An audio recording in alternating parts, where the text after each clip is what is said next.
não recebi ministério da Igreja Cristã Maranata. A ordem saiu do trono de Deus. Então, eu precisava de ter essa convicção. Hoje eu creio. Por que Deus me levou a viver essa experiência?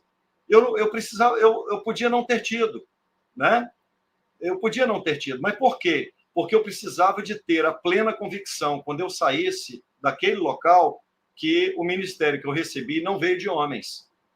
O ministério que eu recebi foi uma ordem vinda do trono de Deus e me foi comunicado isso, né? Que eu seria ministro da palavra de Deus. Pois bem, eu creio que muitos ministros do Evangelho são ministros de Deus que não precisaram passar por isso. Isso não me diferencia no sentido de me colocar num patamar diferenciado dos dele, como se eu fosse melhor. Não, não, em absoluto. Apenas porque eu precisaria dessa experiência no futuro, haja vista eu sair desse local, para que eu pudesse entender que ministério não é algo dado por igreja, não é algo que veio da parte de homens, mas que eu recebi, né, da parte de Deus, né? E Paulo vai dizer isso a Timóteo, né? Não despreze o dom que é em ti, o qual te foi dado por profecia, ok? Então, a imposição das mãos do presbitério é apenas para te apresentar, porque o que você recebeu veio da parte de Deus, você não recebeu com aquela imposição de mãos. Então, que fique claro isso, e as pessoas têm que parar de falar tanta tolice, né? Eu vi um cidadão falar, se me permite, posso falar? Disse o seguinte, que, vou citar aqui, o senhor Marcelo Ferreira. O senhor Marcelo Ferreira, ele disse assim, quando se perde um ministério, o título não faz mais sentido, né? E quem me mandou isso foi o Rainer, porque eu não vou atrás, eu não olho esse pessoal, eu não tenho tempo para isso, para ficar analisando, olhando, pelo amor de Deus, né? Não dá para perder tempo, né? Com tanta coisa fora, sem sentido, sem qualquer embasamento bíblico. Pois bem, então, o senhor Marcelo Ferreira disse assim, quando se perde o ministério, o título não faz mais sentido. A pessoa perde o chamado, mas continua com o título, como foi o caso de Saul, que continuou com o título, porém, sendo rejeitado. Pois bem, olha bem, primeiro, eu não recebi ministério de homens. Tanto é que quando o presidente, eu conversei com o presidente antes de sair, e ele pediu para que eu não saísse. Na verdade, o pedido dele foi mais do que eu não saísse. Ele pediu, fica até eu morrer, depois você sai. Foi esse o pedido dele, do presidente. O senhor Gideu Tigueiros pediu, fica até eu morrer, né? Ele fez esse pedido por telefone e tudo mais. E eu, para conversar com ele, é claro, né? Eu me preparei todo. Então, se ele algum dia quiser saber de alguma coisa, me procure. Então, bom, pois bem. Então, assim, e eu disse para o senhor Gedeuti que eu citei o texto daquela conversa de Jesus com Nicodemos. Quando Jesus disse, o Espírito, né, ele é como o vento, ele sopra onde quer, ouves a sua voz, mas ninguém sabe de onde vem nem para onde vai. Assim é todo aquele que é nascido do Espírito. Então, eu citei isso para ele, né, e disse que, olha, eu sou dirigido pelo Espírito Santo. Se eu tiver que ir, vai ser pelo Espírito. Se eu tiver que ficar, vai ser pelo Espírito. E para que vocês tenham uma ideia, as experiências que nós vivemos foram tão gloriosas. Quando eu saí, eu tinha muito medo do Gedeuti. Por quê? Porque eu não tenho dinheiro, né? E eu, é claro, eu tenho algumas coisas, né, que se ele me chamar para um embate judicial, eu vou apresentar, é claro, né? Mas eu não quero apresentar porque são coisas que ele falou e que eu tenho, que eu vivi, então eu vou me resguardar quanto a isso, tá? Mas, então, ele disse que eu poderia, né, ficar, e ele pediu que saia depois que eu morrer, aquilo tudo. Pois bem, então voltando ao que o Marcelo Ferreira falou, esse senhor falou. Então, o chamado, você perde o chamado, mas continua com o título. Olha bem, primeiro que se ele não teve um chamado, ele não sabe o que é chamado. Certamente ele não viveu a experiência que eu vivi e por isso que ele está lá onde ele está até hoje, né? E acreditando, por exemplo, que ele fecha o olho e acredita que Jesus é o goleiro, né? Que tem um serafim que desce para abanar os Gideutigueiros. Olha bem, gente, eu vou falar uma coisa para vocês. Vamos aqui para dentro da Bíblia. Os serafins são seres mais próximos do trono de Deus. O registro de serafins em Isaías capítulo 6 mostra que os serafins estavam em volta do trono. Existe uma hierarquia angelical, pastor Sol, certo? Não há serafim que venha executar outra coisa, porque o que eles executam é estar em volta do trono de Deus. Eles adoram a Deus, e a palavra deles está lá, eles louvam a Deus. Santo, santo, santo é o Senhor dos Exércitos, toda a terra está cheia da sua glória. Então, se a pessoa conhecesse um pouco de Bíblia, um pouco do que é a hierarquia angelical, saberia que esse tipo de visão não está de acordo com o que a Bíblia diz, porque um serafim não pode descer para abanar uma pessoa, para com a asa fazer um abano, como se assim, olha, nós estamos diante de um ser tão especial que eu tenho que abanar aqui, né? Na época, eu me lembrei, sabe o quê? Sabe aqueles filmes antigos que a gente via, que um rei, né? Aí vinha alguém que ficava assim. Aí me perguntaram o seguinte, me perguntaram assim, gente da Maranata, hein? Me perguntou assim, mas Anchieta, por que você acha que o Marcelo Ferreira ele entrega esses dons assim, essas coisas? E ele disse, você sabe por quê? Eu falei, sei. Qual o motivo? Questão de sobrevivência. Esse tipo de dom nada mais é do que ele dizendo para o chefe dele, pelo amor de Deus, não bate em mim, eu estou do teu lado, eu até vi um serafim te abanando, né? Então, assim, é uma forma, porque eu não sei se você, aliás, você já deve ter percebido, o senhor Gedeuti, ele sempre, ele mira numa pessoa, ele mirou em mim, né? Eu fiquei doente, na verdade, eu quero até que ele me acione judicialmente, né? Para que a gente possa provar na justiça e ele, quem sabe, vai pagar por isso, né? Por esses anos de tratamento, enfim. Mas eu não quero entrar por esse caminho, não tenho esse interesse. Todavia, se ele me chamar, eu realmente vou mostrar os malefícios, né, daquele lugar, como eu sofri, o processo depressivo que eu enfrentei e tudo mais, né, os anos afora, enfim. Mas é uma questão de sobrevivência, sabe, Solon? Esse tipo de coisa é uma questão de sobrevivência. A pessoa, é uma forma dele dizer assim, não bate em mim, não, vão ser coleguinha, vão ser amiguinho, mira em outro. Tanto é que é muito comum você ver, por exemplo, as pessoas riem, né? Quando ele está batendo em um, está todo mundo rindo. Por que todo mundo ri? Porque não é ele, isso é, graças a Deus que ele mirou o canhão em outro, então não sou eu, deixa eu soltar minha gargalhada, porque uma hora a roleta vai vir para o meu lado também, e todo mundo vai rir de mim. Esta cena, é esse ambiente hostil que eu não quero nunca mais para a minha vida, sabe?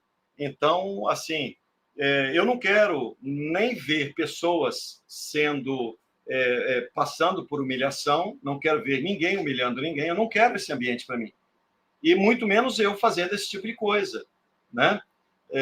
Então, esse negócio, chamar os outros de orelha seca, de seu estúpido, chamar um homem, né, gabaritado, um cidadão que foi da alta cúpula do governo, agora é aposentado, né? Como o Alexandre Gueiros, um homem respeitado, né? Concursado, merece todo o respeito, tudo. Né? Eu vi o vídeo que você fez, eu fiquei apavorado, sabe? Assim, eu falei, meu Deus, meu Deus, mas não pode se fazer isso com a pessoa, sabe? É muito triste isso. E eu fico triste com essas coisas. Então, para o senhor Marcelo Ferreira, Serafim não sai do trono.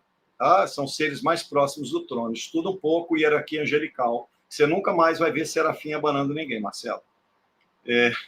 E também Jesus como goleiro, não dá para ver Jesus como goleiro, gente. Pelo amor de Jesus Cristo. Isso, você não tem nenhum fundamento bíblico para isso. Então, as pessoas dão glória a Deus exatamente por quê? Porque nesses lugares é proibido estudar a Bíblia. Porque se estudar, não fica, gente. Né? Se você fizer uma boa teologia, você não fica. Então, geralmente, quando se critica a teologia nesses lugares, pega-se os piores teólogos que a teologia produziu, né? Teólogos ateus, e pega os piores teólogos, e a fala desses piores teólogos é colocada em evidência como se tudo fosse aquilo, e não é. Ora, não é. Né? Então, assim, eu digo, de que maneira a gente conhece o fruto? Jesus disse, né, Saulo? Como é que você vai conhecer o fruto? Como você conhece se eu tenho ministério ou se eu não tenho? Como eu conheço se o Gedeuti ou o Marcelo tem ministério ou se não tem? Pelo fruto. Jesus disse, pelo fruto conhecereis a árvore. Ora, uma árvore que produz determinados frutos, ela não pode ser uma árvore benéfica. Né? Se eu começo a pregar dizendo que você não pode perdoar. Ora, Jesus, ele fala sobre o perdão, e quando questionaram ele, quantas vezes devo perdoar? 7 vezes? Não, 70 vezes 7. Né? Porque 7 vezes estava relacionado a Lameque, né? Porque Lameque ia vingar 7 vezes, está lá no Gênesis. E Jesus está dizendo que o perdão é 70 vezes 7, isso é, você tem que perdoar sempre. Quando Jesus vai ensinar sobre a oração, ele ensina mostrando que você perdoa as nossas ofensas, ó Deus, como nós perdoamos. Isto é, se eu não perdoo a ofensa de alguém que me ofende, Deus também não me perdoa. E, na verdade, de tudo que Jesus ensinou, da chamada oração do Pai Nosso, a única coisa que ele repete é sobre o perdão. E ele volta, depois que ele ensinou sobre a oração, ele volta a falar sobre o perdão.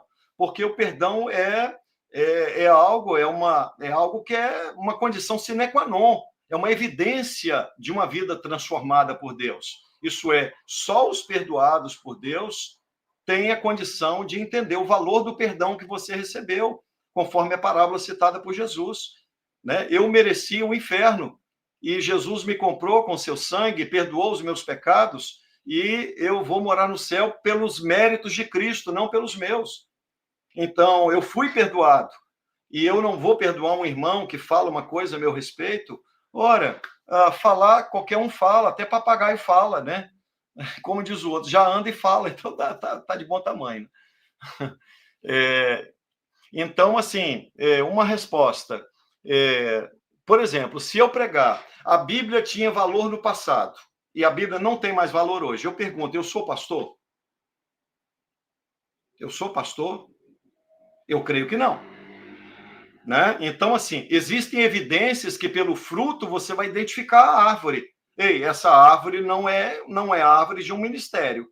Né? Se você fala contra o perdão, se você fala de coisas que a Bíblia não te dá respaldo para falar, então as coisas na palavra de Deus, na Bíblia, elas são totalmente entrelaçadas. Você não tem como distanciar. Ministério é uma coisa, eu posso fazer o que eu quiser. Não, não. Se você é ministro do Evangelho, inclusive, eu vou falar um pouquinho sobre ministro do Evangelho, pode? Olha bem, o apóstolo Paulo diz assim, Gálatas capítulo 1, versos 8 e 9. Ainda que eu mesmo, que nós, né, ou o mesmo anjo do céu, vos pregue outro evangelho, além do que vos temos pregado, seja anátema. E aí, Paulo estava tão inconformado com aquilo, e ele diz, como já dissemos, agora repito. Ele vai no verso 9, ele repete, se alguém vos prega evangelho que vá além daquele que recebestes. Meu amado, não tem esse negócio de além da letra. Não existe isso. Você tem que, onde a Bíblia não tem voz, nós não podemos ter ouvidos. Nós temos que ter ouvidos até onde a Bíblia tem voz. E paramos por aí. O cânon está fechado, não tem novidades, não tem revelações novas, né? A última capa da Bíblia já está lá, né? Está fechado o cânon, não tem revelações novas. E aí eu vou um pouquinho mais adiante, se você me permitir, pode? Dentro desse assunto de ministério, por que dizer que os outros não têm ministério? Eu vou provar na Bíblia, né? Eu estou citando vários aspectos para provar que não ter ministério, você avalia o fruto, para ver se essa árvore é a árvore de um ministro do Evangelho ou se não é, ok? Então, vamos lá. Primeira carta aos Coríntios, capítulo 4, o apóstolo Paulo vai dizer assim, importa que os homens nos considerem como duas coisas, ministros de Cristo e despenseiros dos mistérios de Deus. Dois aspectos. O apóstolo Paulo vai usar para esta palavra, ministros, é a única vez em toda a Bíblia que Paulo vai usar, em todo o Novo Testamento, que ele vai usar a seguinte expressão grega, uperetes. O que significa a expressão uperetes? Uperetes eram aqueles remadores das galés, aqueles homens que eles eram escravos, eles estavam presos no porão do navio, as galés, eu acho que todo mundo sabe, né? Aquelas embarcações que tinham aqueles remos, e os escravos remavam aquelas embarcações. Eles tinham as mãos presas por corrente naqueles remos, os pés amarrados, eles jamais iam para o convés do navio. Deus não levanta ministros para irem ao convés do navio. O único que está no convés do navio é Cristo. O nome que é exaltado é o nome de Cristo. Nós somos seus servos, nós somos doulos, né? Doulos quer dizer, nós somos escravos de Cristo. É o que Paulo se considera. Eu, Paulo, doulos de Cristo, isso é, escravo de Cristo. Eu sou um serviçal de Cristo. O meu lugar não é o convés, o meu lugar não é para aparecer, não é o meu nome que tem que estar em evidência, é o nome de Cristo, sabe? O nosso lugar é no porão do navio, é no porão que a gente está. Para quê? Para remarmos até que essa embarcação chegue ao seu destino, até o grande dia do Senhor. Então, não tem como sair dali, nós estamos presos, né? De que maneira ele nos prende? Com corrente de ferro? Não. Ele nos prende com laços de amor. É assim que ele nos prende, né? O amor de Cristo nos constrange, por isso nós vamos remar até o final, não é isso? Mas não há mérito em nós.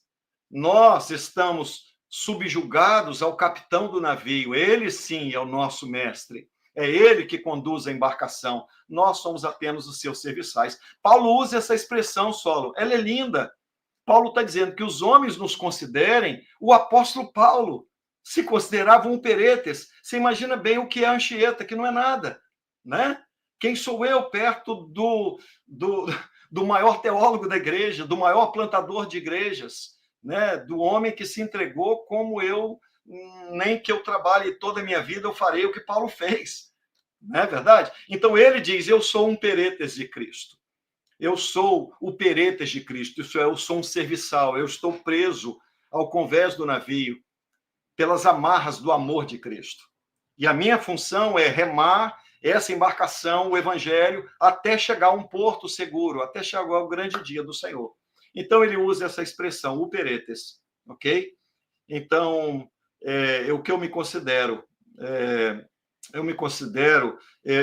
eu digo uma coisa sempre, tudo que você olhar para mim e ver que é bom, é fruto da graça de Deus que operou em mim. O que você vê e não é bom, muito prazer, sou eu mesmo, Anchieta Carvalho. Então, o que há de bom em mim é o que Cristo produziu. O restante, infelizmente, eu recebi esse legado do meu pai, Adão, né? Então ele diz assim, voltando ao texto, ministros, uperetes e despenseiros. O que era o despenseiro? A palavra grega aqui é mordomo, o despenseiro dos mistérios de Deus. Quem era o despenseiro? A palavra grega é uma pessoa que era também escravo, e ele tomava conta da despensa do seu senhor. Mas ele não podia pegar nada fora. Quem abastecia a despensa era o senhor dele. Ele não tinha autorização para trabalhar, ou para servir, ou para ordenar que fosse serviço, outro alimento que não estivesse na despensa. Nós, como pastores, nós não temos autorização para usarmos nada que não venha dessa despensa, da palavra de Deus. Nós somos despenseiros, e aqui está a despensa de Cristo. É daqui que eu tenho que tirar a palavra. Eu não posso ir além do que está escrito. Primeira carta a Coríntios, capítulo 4, no verso, acho que 6, se não me falha a memória, Paulo vai dizer exatamente isso. Não vá além do que está escrito. Eu não posso ir além. Por quê? Porque eu sou despenseiro. Eu tenho que pregar a Bíblia de forma expositiva. E aí alguém vai dizer, mas então você não tem revelação? Olha, não existe revelação. Não existe. A Bíblia traz a revelação de Deus para o homem. Aqui está a revelação de Deus para o homem. Deus se revela aqui, através da sua santa palavra. Agora, eu não estou dizendo que eu não preciso do Espírito Santo. Antes, pelo contrário. O que eu estou dizendo é, homens inspirados por Deus escreveram esta santa palavra. E eu, para entrar e para mergulhar na profundidade do que está escrito, eu careço do Espírito Santo. Eu não posso viver sem o Espírito Santo. Só o Espírito Santo pode nos dar o claro entendimento do que está escrito. Entendeu? E eu não posso, a meu bel prazer, tirar um texto do seu contexto, jogar e puxar um outro texto de outro contexto para fazer uma salada e para servir ao povo uma coisa que a Bíblia não diz. Então, olha bem, a Bíblia, não faz tanto tempo que a Bíblia foi dividida em capítulos e versículos, né? Imagina Paulo escrevendo uma carta, imagina o pastor Solo escrevendo uma carta para mim, Anchieta, isso. O que certamente ele vai falar num parágrafo de cima, né, tem a ver com o parágrafo do meio, que tem a ver com o parágrafo de baixo, não é isso? Não é? Porque é uma carta que ele está tratando de um assunto. Então, você não pode tirar uma frase deste assunto que ele está tratando dentro desse contexto e fazer uma aplicação a seu bel prazer em outro assunto que não diz respeito àquele, né? Por isso que eu sou apaixonado pela teologia reformada, porque um reformado é exatamente isso. Ele vai até onde a Bíblia tem voz, e ali ele cessa. A Bíblia não é um livro que trata de tudo. Não trata de tudo. Eu posso falar disso em outra oportunidade. Mas a Bíblia é o livro mais extraordinário que existe, gente. E a Bíblia não precisa, Deus não precisa de nada do que é meu. Absolutamente nada. Então, o que nós somos? Despenseiros. Oikonomos, isto é, despenseiros. Um escravo, um mordomo, que cuida dessa dispensa. E eu não posso tirar nada além do que está dentro dessa dispensa chamada Bíblia Sagrada. Aqui é a palavra de Deus. Então, só concluindo, Apocalipse capítulo 22, versos 18 e 19, diz que não se pode ir além. Se alguém tirar ou acrescentar, Deus trará juízo sobre esta pessoa. Primeira carta aos Coríntios, capítulo 11, verso 23. O apóstolo Paulo, quando vai ensinar sobre ceia, como é que ele começa ensinando, gente? O que eu recebi do Senhor também vos ensinei. Percebe a preocupação de Paulo em dizer para o povo o seguinte: eu só ensino o que eu recebi de Deus. Então, nós não temos autorização para ensinar nada que não esteja aqui na palavra de Deus. E para ensinar o que está aqui, eu preciso da presença, da operação, do poder do Deus Espírito Santo. Sem isso, eu, pela minha capacidade, eu não consigo fazer absolutamente nada. Aliás, a Carta aos Romanos, capítulo 3, vai dizer assim, que ninguém busca Deus. Não há ninguém que busque a Deus. Sabe? Não há ninguém que entenda. Em outra oportunidade, eu posso falar que tem gente que diz assim, porque nós temos livre-arbítrio.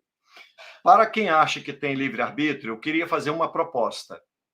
Assuma no seu coração hoje não pecar um dia inteiro. Coloca isso. Se você conseguir, é porque você tem livre-arbítrio, certo?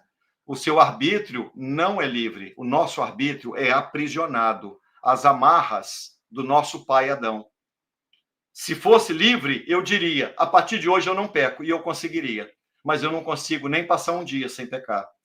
Algum pensamento vai passar na minha mente, alguma palavra eu posso dizer, uma atitude, e eu vou pecar. Entendeu? Então, não existe livre-arbítrio. Então, Paulo vai dizer assim: não há quem entenda. Carta aos Romanos, capítulo 3. Não há quem busque a Deus. Não há quem entenda. Olha, como entender se o Espírito Santo não nos mostrar? Agora, uma coisa é ser iluminado pelo Espírito Santo para compreender o que está escrito. Outra coisa é eu tirar do texto o que o texto não diz. E sob o pretexto de, entre aspas, dizer que é uma revelação, né? Isso não existe. Isso aí não tem revelação nova, não tem. Eu preciso do Espírito Santo para penetrar, porque eu não consigo pela minha incapacidade, né? Por ser filho de Adão, eu não consigo. Então, basicamente, é isso aí. E Paulo vai dizer assim, só encerrando o verso 6, né? Aprendais isso como nosso exemplo, meu e de Apolo, não ultrapasseis o que está escrito. Não ultrapasseis o que está escrito. Paulo mostra que ele é uperetes, mostra que ele é despenseiro, mostra que nenhum pastor pode ser julgado senão dentro daquilo que está escrito. Fora isso, nós não temos como tratar nada. Temos que ir até onde está escrito. Eu não sei se deu para... se ficou clara essa parte. Eu, na verdade, prolonguei mais em virtude do que o senhor Marcelo Ferreira falou, né? Respeito o que ele diz, todavia, entretanto, não condiz com o que a palavra de Deus diz. Então, entre o que a palavra de Deus diz e o que qualquer pessoa diz, eu prefiro ficar com a palavra de Deus. Essa é a minha resposta.